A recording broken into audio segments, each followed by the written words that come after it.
Hi po, kumusta po kayo? For today po, gagawa po tayo ng chicken teriyaki. Kasi minsan po nakakasama na rin po yung puros adobo lang, tsaka yung mga ordinary chicken dishes.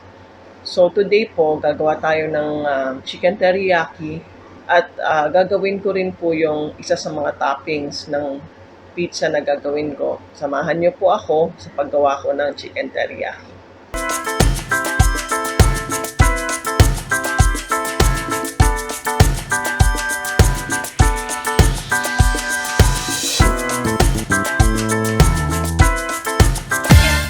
Para po sa paggawa ng ating chicken teriyaki, kakailanganin po natin ng 1 kilo of chicken breast, mushroom seasoning,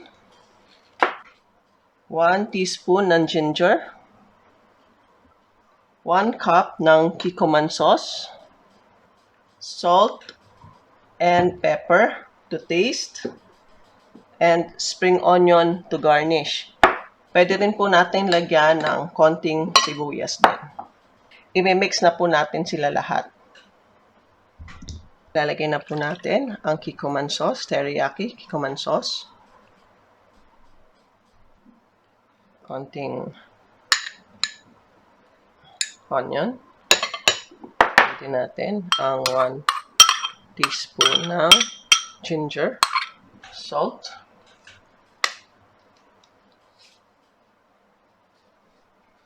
konti lang po. Mga siguro 1/2 teaspoon lang yon.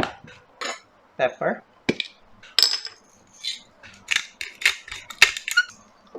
Then, a little amount of mushroom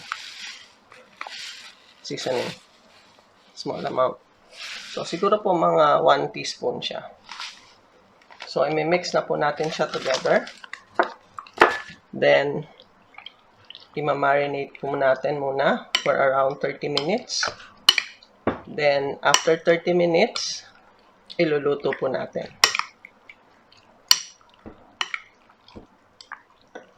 Yan po, well mixed na siya. So, i-marinate po muna natin siya.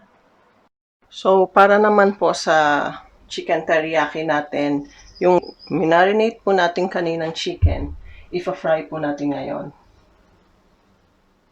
So, lalagyan na po natin ng oil yung pan para ma-fry natin yung chicken. Tayin po muna natin uminit, then ilalagay natin isa-isa yung chicken for frying. Ngayon po, mainit na yung ating pan. So, ilalagay na natin ang chicken. Slowly para ma-fry.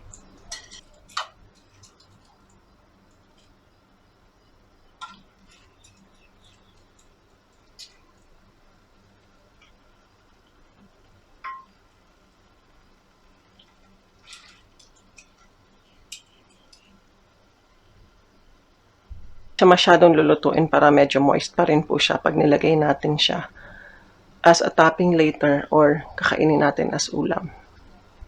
Ipa-fry po natin siya for a few minutes and then hahanguin na rin natin. Tapos yung pangalawang batch naman, ipa-fry din natin.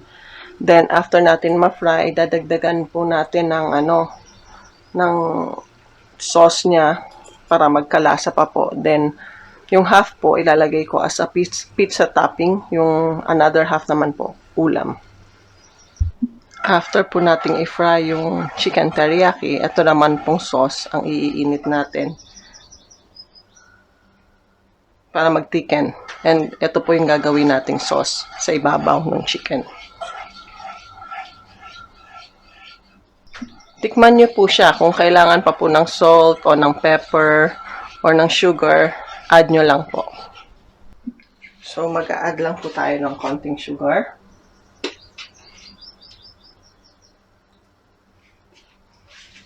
Then, salt and pepper. And pepper para mas malasa yung ating sauce.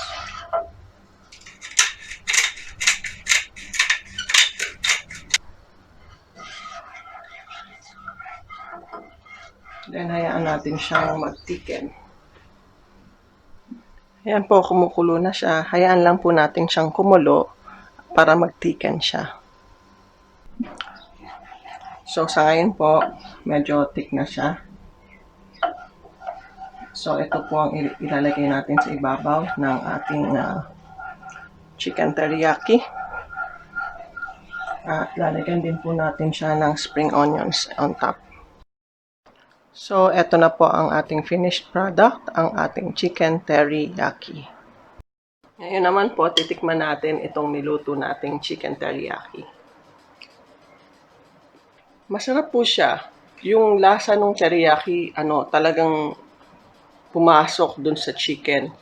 Tapos, siya moist and juicy. Kaya, hindi siya masyadong, akala mo dry siya, akala mo mukhang wala siyang flavor. Pero pag kinikman mo, malasa siya. Pumasok sa loob talaga po yung lasa ng marinate. So, ang masasabi ko lang po, this recipe na ginawa natin for the chicken teriyaki is a good one. So, kung gusto niyo pong magluto ng ganito, just follow the instructions and the ingredients. So, if you like this video, please like, share, and subscribe this video. And as always, when I see you again in our next video, I just want to remind you that God loves you. Bye-bye.